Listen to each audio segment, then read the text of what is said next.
In the vast, silent expanse of the Justice League Watchtower, a solitary figure stood, bathed in the soft, ethereal glow of a distant nebula.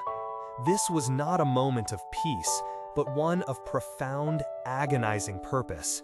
Wonder Woman, Diana Prince, felt the weight of the universe, not on her shoulders, but on her heart. The familiar hum of the Watchtower, usually a comforting backdrop to camaraderie, now felt like a silent judgment, amplifying the immense solitude of her burden. Her gaze swept across the empty chairs at the holographic table. Batmans, Supermans, Flashes, Green Lanterns, Aquamans, Cyborgs. Each seat represented a friendship, a bond forged in countless battles, a trust deeper than any ocean.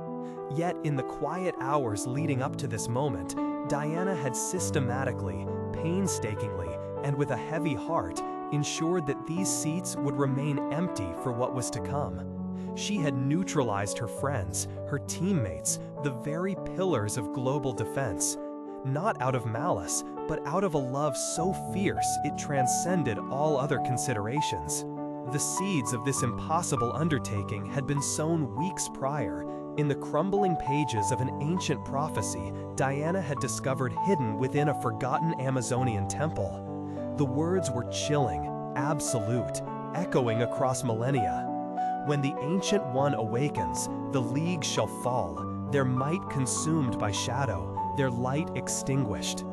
It was not a warning of defeat, but of obliteration. And critically, it spoke of the League, the collective, united force.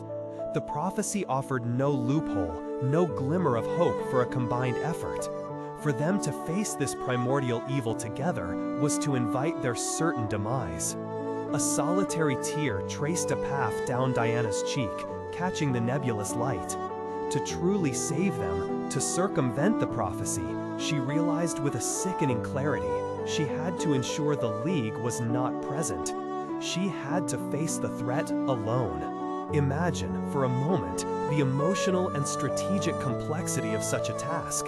How does one neutralize beings of immense power, individuals she respected, loved, and fought alongside for years, without inflicting harm, without breaking their spirit, without betraying the very trust she cherished?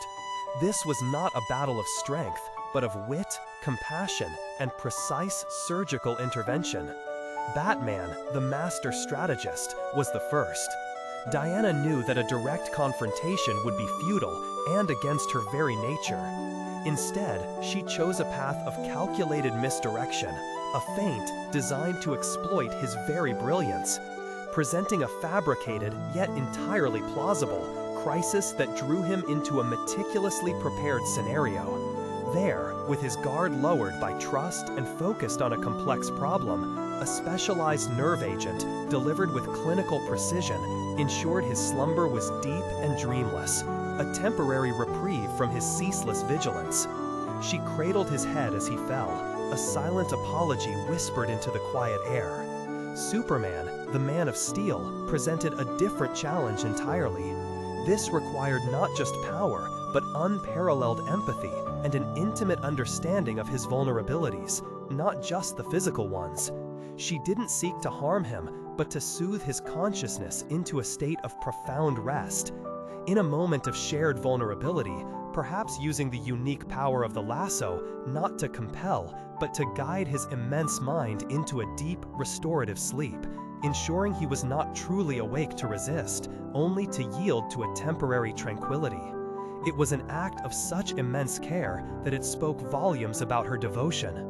Flash, Green Lantern, Aquaman, Cyborg, each was approached with the same surgical precision, a unique strategy tailored to their individual strengths and weaknesses, designed not to inflict injury, but to secure their temporary incapacitation. For Flash, it might have been a precisely timed, non-damaging energy pulse that temporarily disrupted his Speed Force connection, leaving him gently disoriented. For Green Lantern, a complex, non-harmful psychic suggestion that induced a deep meditative state. Every action was a testament to her profound knowledge of her friends and her commitment to their safety above all else. With her friends safely, if temporarily, neutralized and resting in secure, isolated chambers, Diana stood at the portal. The ancient dragon, known only as the Cinderheart, was awakening, its malevolent presence already a tremor in the fabric of reality. This was her solitary war.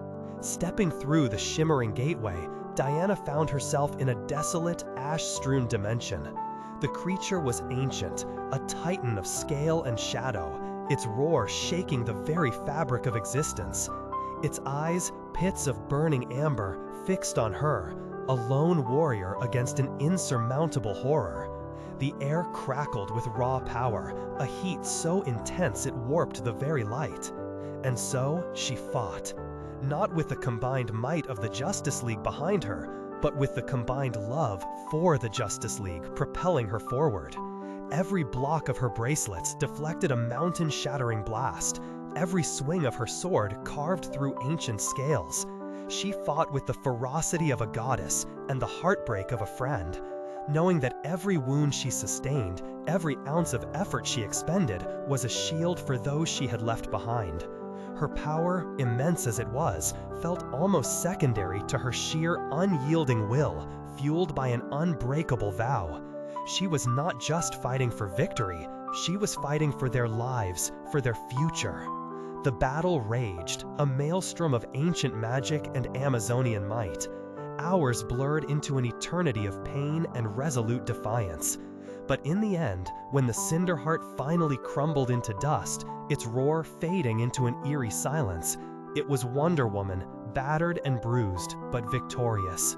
As the dust settled and the portal flickered closed behind her, a new silence descended upon the Watchtower. One by one, guided by the Watchtower's automated medical systems, her friends began to stir, their minds foggy, their memories of the preceding hours a blur. There were no recriminations, no anger, only a dawning comprehension as the truth of what had transpired slowly revealed itself. The absence of the dragon, the palpable sense of a battle fought and won, and the raw, exhausted vulnerability in Diana's eyes. And then profound gratitude. A quiet, unspoken understanding of the incredible sacrifice she had made. The story of A League of One is more than a tale of power. It's a profound narrative of love, sacrifice, and the true meaning of heroism. It's a testament to Wonder Woman's status as a true champion, a warrior who understood that sometimes the greatest act of courage is not to fight alongside your friends, but to willingly stand alone against the darkest night so that they might live. It reminds us that true strength often lies not in what we can conquer, but in what we are willing to sacrifice for those we cherish. We invite you to reflect on this extraordinary tale. What does Wonder Woman's solitary war mean to you? How does this story deepen your understanding of her character and the bonds within the Justice League? Share your thoughts in the comments below. And if this story resonated with you, consider subscribing for more journeys into the heart of heroism.